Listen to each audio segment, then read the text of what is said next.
So it's been a while. I'm back. Today, I have a new video showing you how I painted the Kasrkin kill team from Shadow Vaults. So let's get right into the lore and why I like these models so much. The Kasrkin are the elite of the Cadian shock troops.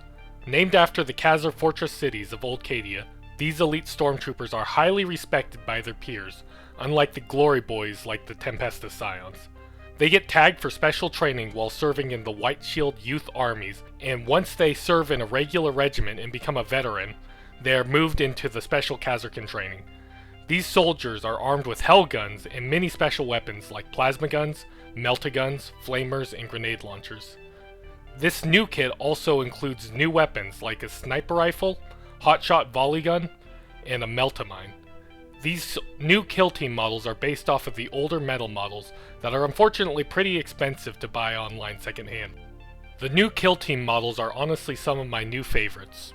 I love the more tactical and grounded look of these models, especially compared to the baroque look of the Tempestus Scions. So let's get started. I started by priming my model with the Citadel Xandri Dust Spray, as it'll match the scheme of the rest of my army.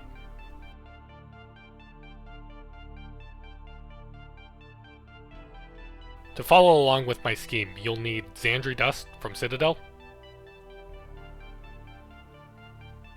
Ivory from Vallejo Model Color, Pale Sand, also from Vallejo,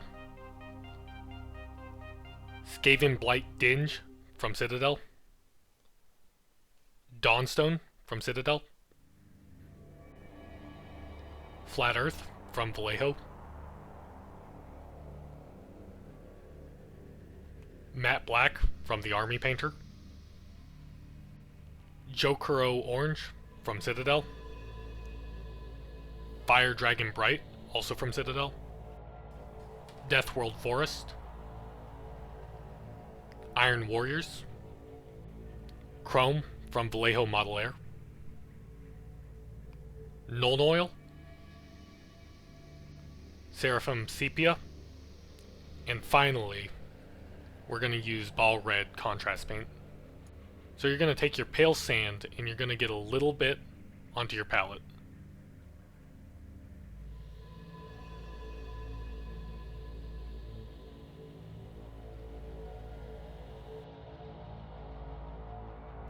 Remember to thin it with a bit of water so it's not too thick.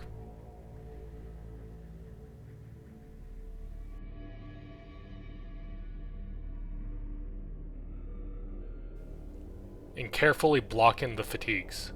Try not to get it onto any of the armor panels or cablings, but it really doesn't matter as we can clean up later.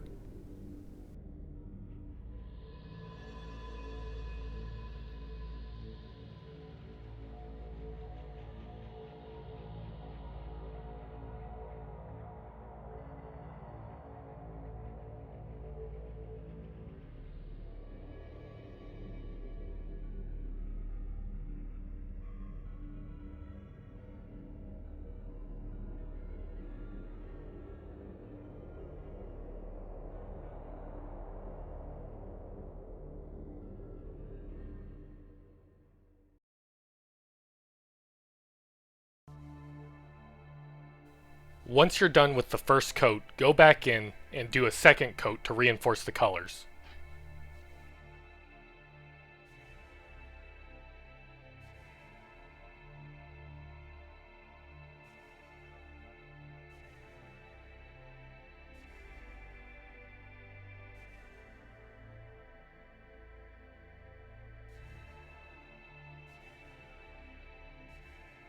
Make sure while painting to get behind the cabling, as that'll be noticeable.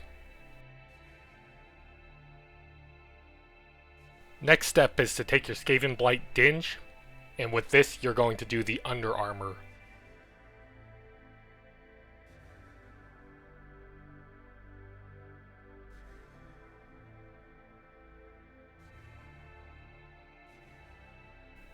Try to carefully not get it onto any of the armor panels or what you painted before, but if you do, it's fine, you can just go back and clean it up later.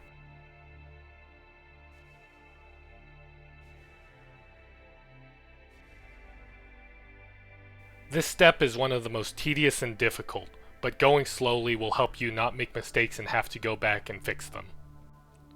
Make sure you get the straps that also hold the armor plates. Try and get a really fine tip on your brush, or if you really want to, you can switch to a small detail brush to try and do these straps. When you're done with those two steps, this is what the model will look like. As you can see, I spilled a little bit onto the armor panels and onto the fatigues, but like I said, we'll fix that later. Next, you'll take your black paint and paint the gun, the cabling, anything that's going to be metal, and the boots. Don't forget to get the hands too while you're at it.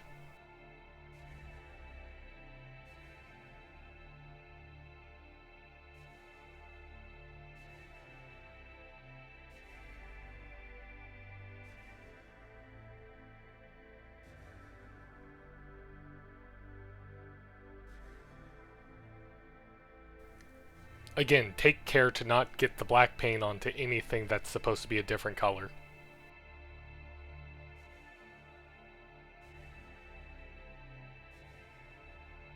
Once you're done with the black, your model should look something like this.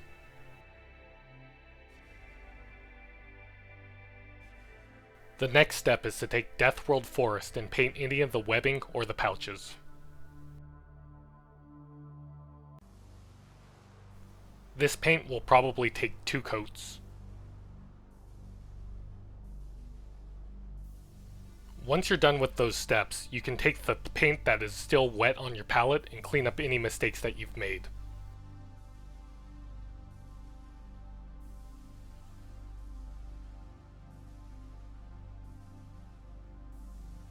Here you can see my really good camera skills and focus. While cleaning up, you also need to get Xandri Dust onto your palette to clean up any of the armor panels and to get anywhere that the primer didn't get to.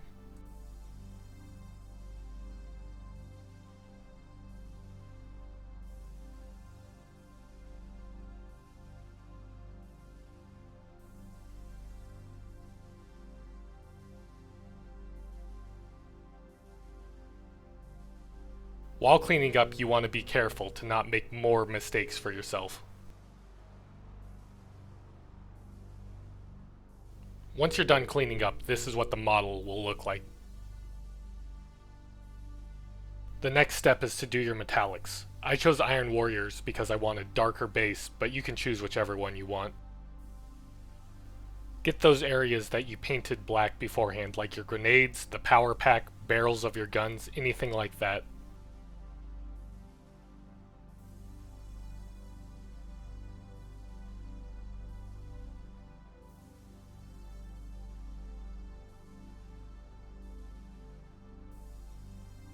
An area that often gets missed on the first time is the magazine of the gun.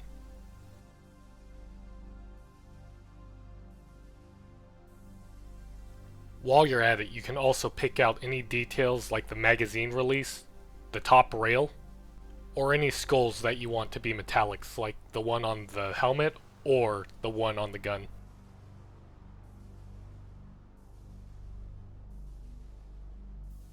Once you're done with your metallics, clean out your water so you don't get metallic flakes into the rest of your paint. The next step is to take Jokero Orange and paint any of the lenses on the helmets. You'll want to use a small detail brush for this, and very carefully take it and get the lens. Move very slowly and carefully to try and not get it onto anything else that you painted. But if you do, you can always go back and fix your mistakes.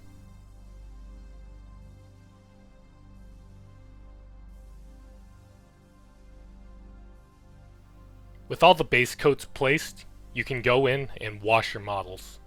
I'm going to start with Nuln Oil and cover anything that's black or metallic. While washing, try and make sure that the wash doesn't pool up anywhere. Otherwise you'll get ugly tide marks and have to go in and clean up afterwards.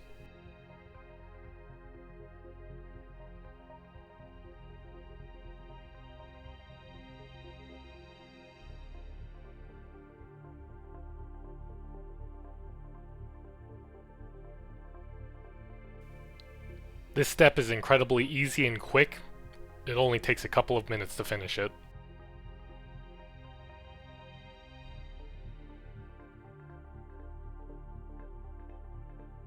Once you're done with the Nuln Oil, take your Seraphim Sepia, and you'll do the rest of the fatigues in the armor with that.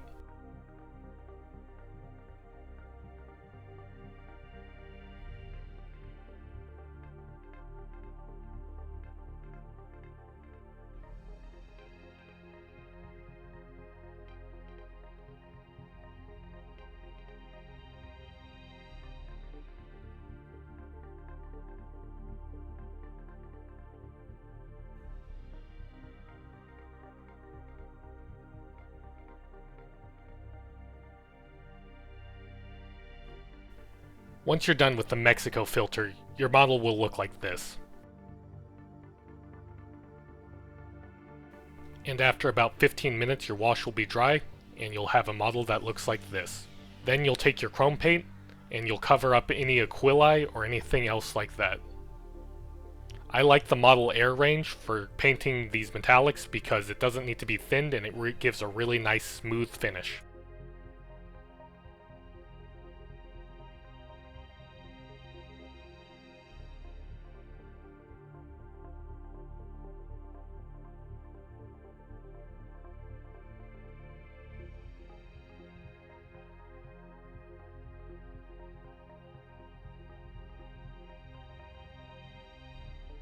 As you can tell by my expert camera work, I'm getting the aquila on his chest right now.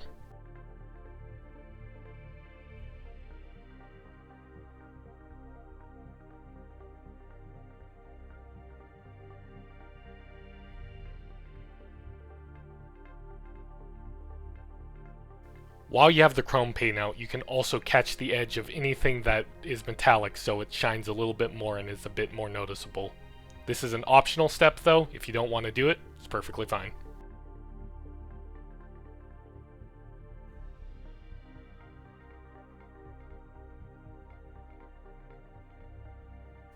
Make sure you get the belt buckle too, as it's an easy place to forget. Once you're done with that step, your Kasrkin will look like this. Perfectly presentable, but I'm going to show you how to put in that little 10% more to make them really shine. First step is to take the paint that's still wet on your palette and to color in any area where the wash colored it a little bit too much for your taste. While doing this, avoid the recesses to keep that nice shade in the deepest crevices. Next, do the same thing with the fatigues, focusing your application to the upward facing details.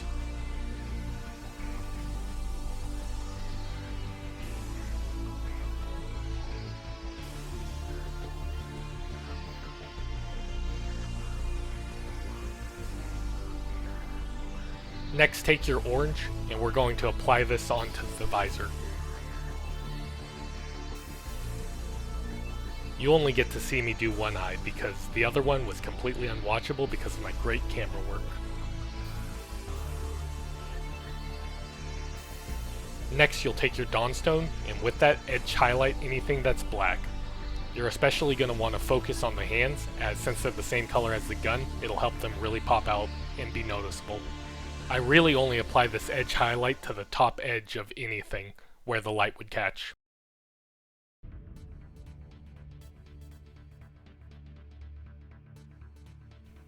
If you apply your edge highlights a little bit too thick, you can go in with black paint and fix it.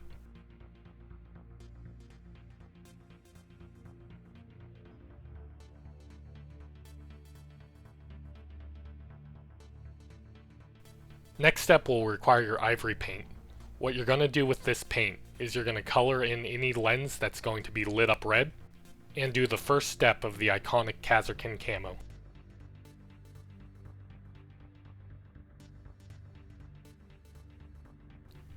With the paint, you want to sketch on small isometric shapes. I found that something that really helps is to only make downward strokes.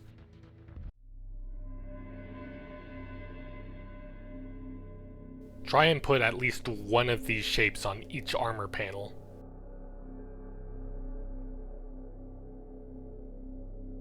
When you're done, you'll have a patchwork of shapes that look something like this. The next step is to take your brown paint and color in any of those shapes. If I had to redo this scheme, I would have chosen something a little bit more vibrant, something like Mornfang Brown from Citadel, but as it stands, this is what I went with. You're going to want a really sharp point on your brush, and very carefully color inside the lines and get it. Unfortunately, I don't have very much usable footage as this is very difficult to do on camera. If you color outside the lines, go back to your white paint and fix it.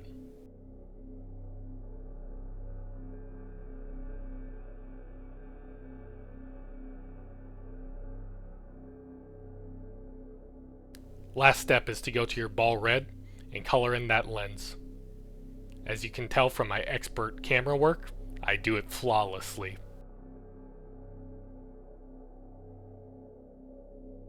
And that is your last step. You have yourself a painted Kasrkin. And here's what it looks like after I put a simple basing scheme on it.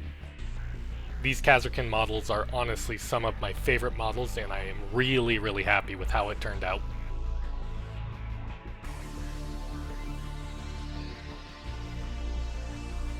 And here's what the squad looks like all painted and put together. In case you are wondering about scale differences, this is what he looks like compared to an old Cadian. If you made it to the end, thank you so much for watching my video. If you liked it, please like and subscribe and leave a comment on what you'd like to see next, or a suggestion on how to make my videos better. If you're one of my older subscribers, I'm sorry that I haven't been making videos. I started a new job recently, and that has been taking up some of my time to make these videos, but hopefully I should be back with a new video soon. I have a few planned. I really hope that this video helped you get an idea on how to paint your Kasrkin, or taught you something. I know I'm not an expert painter, but hopefully you get an idea of what is possible in a couple of hours of painting. Again, thank you so much for watching, and I hope to see you again in another video.